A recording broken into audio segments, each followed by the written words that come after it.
최근 BBC에서 일본에 대한 충격적인 보도가 나왔습니다. 일본을 더러운 로비꾼이라며 맹비난하는 모습을 보였죠. BBC의 이런 강력한 발언으로 전 세계가 일본을 주목했고, 일본의 민낯이 만천하에 드러난 국제적인 비판을 받고 있습니다. 자신의 행동을 끝까지 감추려는 일본은 이 보도에 발칵 뒤집혔다고 하는데요. 과연 BBC가 했던 보도는 무엇이고, 왜 일본이 비난을 받고 있는지 지금부터 자세하게 알아보도록 하겠습니다. 지금의 온도는 산업화 시작 이후로 현재에 이르기까지 약 1.5도 높아졌습니다. 무분별한 개발과 탄소 배출로 이산화탄소 농도가 늘어 온난화가 심해진 것이 상승의 원인이죠. 실제로 산업혁명이 시작된 이래 대기 중에 이산화탄소 농도는 30 이상 증가했는데요. 이는 인류의 80만 년 역사에서 가장 높은 수준입니다. 이러한 지구온난화의 부작용은 매우 컸습니다.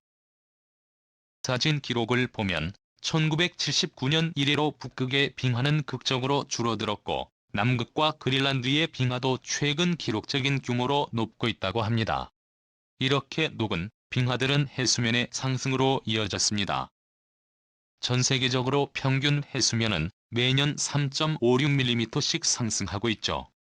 해수면에 붙어있는 나라들은 조금씩 바다에 잠기고 있는 중인데요. 네덜란드처럼 토지가 해수면보다 낮은 나라는 물론 몰디브 마셜 제도처럼 태평양 인도양의 섬나라들은 약 50년 뒤면 더 이상 지도에서 보일 수 없다고 합니다.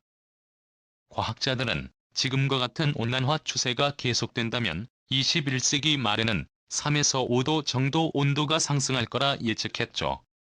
또한 인류의 제일 치명적인 것은 지구온난화일 것이라고 주장했습니다. 그래서 국제사회는 1992년 브라질리오에서 처음으로 유엔기후 변화 협약을 체결 이후 1957년 교토 의정서 2001년 더 반결 정권 2015년 파리 기후변화 협약을 맺으며 기후변화를 막기 위한 친환경 정책에 합의했죠. 전 세계는 기후변화에 대해 끊임없이 경종을 울리고 꾸준히 문제를 개선해 가려고 했죠. 이의 목표는 탄소와 온실가스 배출량을 대폭 낮춰 지구의 온도 상승을 1.5도 이내로 유지시키는 것이었습니다. 그러나 이와 같은 전 세계적인 노력에 뒤통수를 친 나라가 나왔는데요. 나라는 다름 아닌 일본입니다. 일본은 이른바 2020년 탄소 중립에 따른 녹색 성장 전략을 발표 2020년까지 탄소 중립을 이루겠다고 자신만만하게 선언했죠. 언뜻 보면 일본이 친환경 모범국으로 성실히 임무를 수행하는 것처럼 보였습니다. 하지만 뒤에서 전 세계를 우롱하고 있었죠. 지난달 유출된 유엔 보고서에 따르면 일본이 지난 협의에서 약속한 일본의 화력발전소 폐쇄 라는 문구를 몰래 삭제해달라고 유엔 산하기후변화정부간 협의체 IPCC에 로비를 했습니다. 겉으로는 일본 내의 화력발전소를 폐쇄하여 환경 문제를 선도하려는 모습을 보였지만 뒤로는 뇌물까지 바쳐가며 화력발전소를 유지하려는 모습을 보여준 것이죠. 실제로 일본은 폐쇄하기로 한 100개의 화력발전소를 그대로 운영하고 있습니다. 일본 정부는 일본 최대 화력발전 지역인 홋카이도에 18년부터 약 5년간 50개가 넘는 화력발전소들을 건설하겠다는 계획을 가지고 있었는데요. 발전소를 줄이겠다는 약속에도 불구하고 오히려 수를 늘리고 있었다는 것이 밝혀진 것입니다. 심지어 규모를 속이기 위해 일본은 해외에 화력발전소 계획을 세웠습니다. 현재 방글라데시 마타바리 발전소와 인도네시아인 드라마유 발전소 등 화력발전소 건설을 위해 자금을 조달하고 있는 것이 밝혀졌죠. 일본 민간단체의 폭로로 드러나게 된 이번 사업을 통해 일본은 자국이 아닌 해외라면 아무 상관없다는 인식을 보여준 것입니다. 해외에서 화력발전소를 짓고 에너지를 수입하면 된다는 태도죠. 눈 가리고 아웅식의 일본의 행동에 대해 많은 이들이 비난의 목소리를 높였습니다. BBC는 이중 잣대와 속임수를 폭로하며 이 사실을 대대적으로 보도했죠. 일본을 향해 더러운 뇌물군 앞과 뒤가 다른 위선자 등의 날선 비난을 서슴지 않았습니다. 이를 본 해외 네티즌들도 앞다투어 일본을 맹비난했죠. 유엔에서 내쫓아야 한다. 일본은 항상 뒤통수 치기밖에 모른다 등의 반응이 이어졌는데요.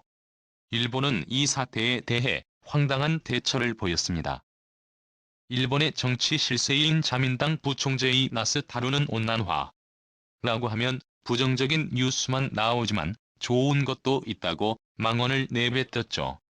지구온난화 덕에 옛날에는 안 팔려 굴집거리이던 홋카이도 살이 맛있어 하며 감축하겠다고 한 본인들의 발언과 전혀 맞지도 않는 황당한 논리로 발전소를 늘리는 일본을 옹호했죠. 이러한 일본 보도와는 다르게 BBC는 저탄소 정책의 모범국으로 한국을 꼽으면서 한국의 친환경 정책을 극찬하였습니다. 한국 정부는 그린 뉴딜이라는 이름 아래 약 총 사업비 42조 원이 넘는 예산을 투자하며 과감하게 친환경 정책을 펼쳤는데요. 그린 뉴딜은 친환경 저탄소 등 그린 경제로의 전환을 가속화해 탄소 중립을 지향하고 경제 기반을 저탄소 친환경으로 전환하는 그린 선도 국가를 목표로 한 정책입니다.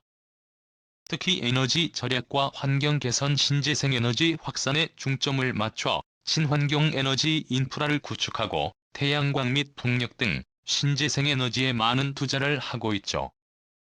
또한 탄소 배출이 제일 많은 자동차를 전기 수소차와 80%로 전환을 목표로 안정적인 에너지 공급이 가능하게끔 보급 체계를 정비하고 있죠. BBC는 이처럼 행동력 있는 친환경 정책의 성공이 해외의 모범 사례가 된다면서 한국을 극찬했죠. 한국과의 비교에 일본은 패닉에 빠질 수밖에 없었습니다. 왜냐하면 일본이 뇌물까지 바쳐가면서 겉으로 친환경 국가인 것처럼 보이려는 이유는 바로 한국 때문이었는데요. 지난해 일본과 한국은 거의 동시에 2050%까지 탄소 중립을 향한 계획을 발표했습니다. 공교롭게도 2050년에 탄소 중립이라는 목표를 두 나라가 세웠기에 일본은 한국보다 더 빠르게 목표를 달성해야 한다면서 경쟁심을 풀 때였습니다. 해외에서도 친환경 정책의 선두주자인 한국을 주시하고 있던 상황. 일본도 한국처럼 잘할 수 있다는 모습을 보여주고 싶었지만 뜻대로 되지 않았죠. 절대로 질 수 없게 이와 같이 겉과 속이 다른 행태를 드러낸 것입니다. 표면으로는 화력발전소를 전부 폐쇄하고 에너지 소비를 줄이는 모습을 보였죠. 그러나 실제로는 에너지 소비량은 30% 가까이 늘어났고 화력발전소는 29개를 추가로 지어 탄소 배출량이 늘어났습니다. 일본 환경 전문가들은 일본이 새로 건설한 발전소들이 내뿜는 이산화탄소 배출량은 미국 모든 승용차의 배출량에 맞먹는다고 비판했습니다. 뱀배가 황새 따라가면 가랑이 찢어진다는 말처럼 일본은 되지도 않는 능력으로 한국을 따라가려다 오히려 전 세계에서 망신만 당하게 되었죠. 모든 국가가 미래를 위해서 절약하고 노력하는 이 순간에도 오로지 자신만의 생각하고 행동하는 일본이 이제 국제사회에서 누가 일본의 목소리를 들어줄까 의문입니다. 일본은 더 이상 세상을 속이려고 들기보다 기술 개발에 매진하며 탄소 절감을 위해 스스로 한 약속을 지키려고 해야 할 것입니다. 시청해주셔서 감사합니다.